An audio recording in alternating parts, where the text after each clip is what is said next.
So I'm gonna just go ahead and give it to you straight. I am going to give you the best Nationals advice in terms of choosing your deck, what you need to play, and then that'll really be it.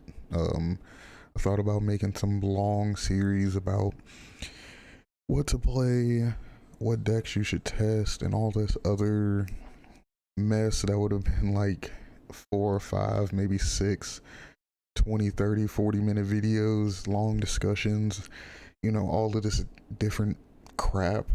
But honestly, none of that stuff matters. What you should do for Nationals is sit down, choose a deck, and just play it.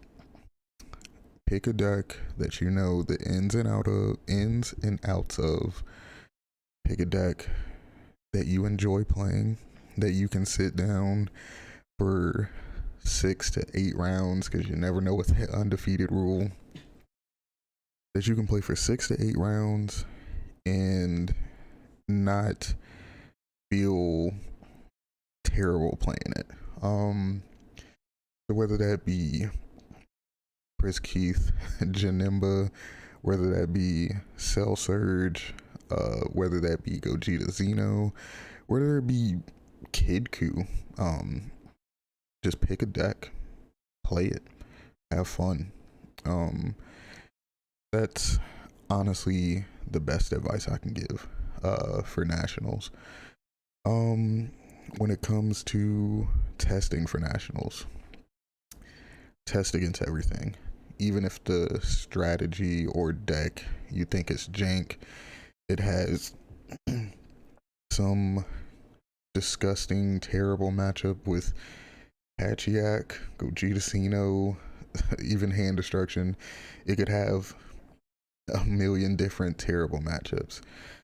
I can tell you from experience, playing in so many different other card games, Yu-Gi-Oh, couple Magic tournaments, couple Pokemon tournaments, even DBS Nationals in 2018 and 2019.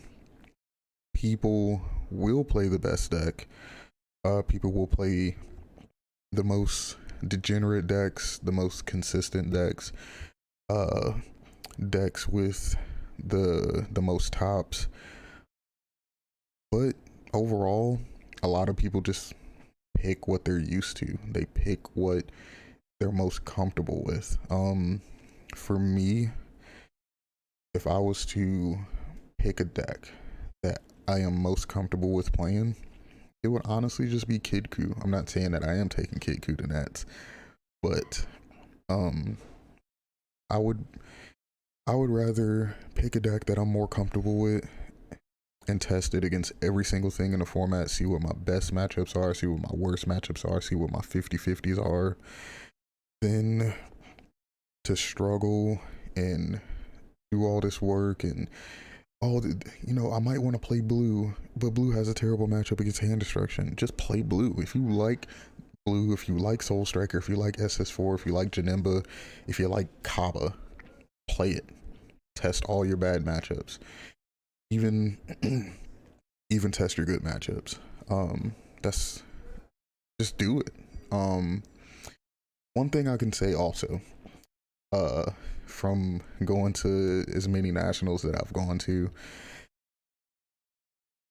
you are not guaranteed to play against any deck that is quote unquote well represented, well rounded, the best consistent deck or whatever. 2 stories. I'll try to make them quick. 2018 Nationals. That was Storm format, I think. Yeah, Storm format. That tournament, honestly, even Storm did win the event. The top, 32 was like 20 Storm decks or something. I played against, out of all 8 rounds, 1 Storm deck. 1.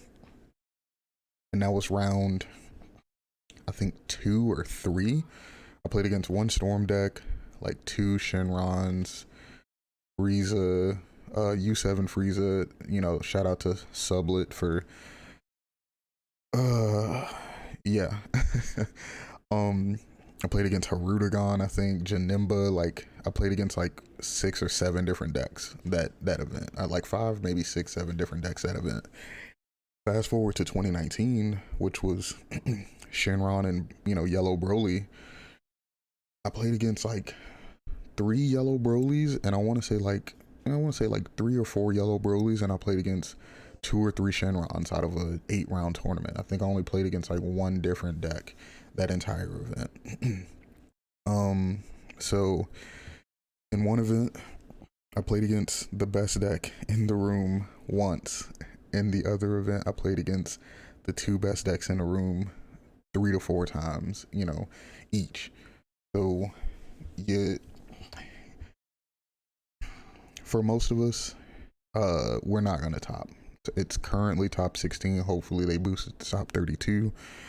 But we gotta come to the realization. You're not gonna top just because you play the best deck in the room or the most consistent strategy. You're not gonna top if you counter. You're not guaranteed a top even if you play the best matchups in the room. You could still lose to your best matchup, or you know, that just is what it is. So I would recommend just pick a deck that you like, sit down, grind out some games against, you know, I would say the 3 top decks right now that you'll probably hear people talk about being the most consistent or well-rounded in a sense of like matchup spreads. Gogeta Xeno, Cell Surge, and Icarus. Test against those 3 specific decks.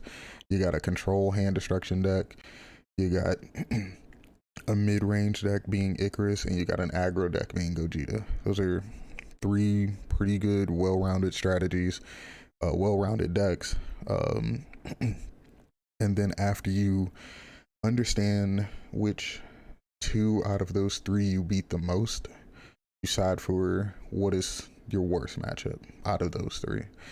And after you kind of figure that, you know, test against other stuff. Test against blue decks. See how well your deck can function if it got turning the tide. See how well your deck functions against Janimba, even though, like I said, Janimba's not a great deck, but you never know, somebody, Chris Keith, is going to take that to Nationals. Test it against Hatchiyak. Hatchiyak is, I wouldn't call it a great deck or a deck that I would personally take to Nationals, but you never know. Your deck could literally just get slaughtered by Hatchiyak, and you might have to sit down and be like, what if I play against Hatchiyak? Like, you know, it's just stuff that you got to test. But yeah, I know I've kind of just talked in circles to an extent, but the main point, if you haven't already gotten it, sit down, pick your own deck.